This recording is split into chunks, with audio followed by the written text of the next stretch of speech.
Welcome once again to my garden. Jeff here from Whitbur Botanical, and today we're going to talk about a wonderful Australian native plant, Viola hederaceae. Viola hederaceae is a spreading perennial ground cover with deep green foliage that displays white and purple flowers. Viola is a commonly used species in landscaping and gardening due to its hardness and low maintenance.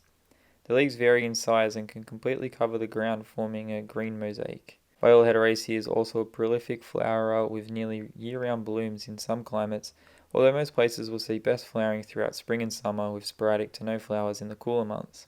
Viola hederaceae prefers sheltered and moist areas, although established plants can handle high sun exposure and short dry periods.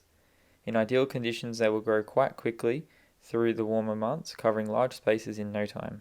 As the plant grows low to the ground, the main habitat it provides is for invertebrates, although small reptiles and frogs will also make use of the cover. A long flowering period provides a significant food source for insects, which in turn provides a food source for other invertebrates and small animals which hunt the insects. In environmental works, Viola hederaceae can be used to help with bank stabilization, as it is a fast-growing plant that will help to keep the top layer of soil covered and held in place. Its effectiveness is increased when planted alongside other locally occurring species, including grasses, shrubs, and trees. In the garden, Viola hederaceae makes a good lawn substitute in shady and damp areas around the home.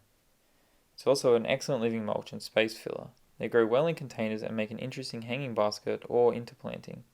The flowers are also edible and provide a pop of colour and interest to the plate. By far the easiest and most common form of propagation for Viola hederaceae is by division. Plants root readily from the nodes and can be easily potted up or transplanted from divisions.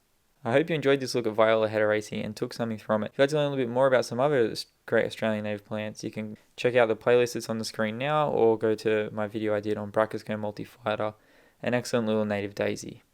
And as always, thanks all for watching, and I'll see you in my next one. Bye for now.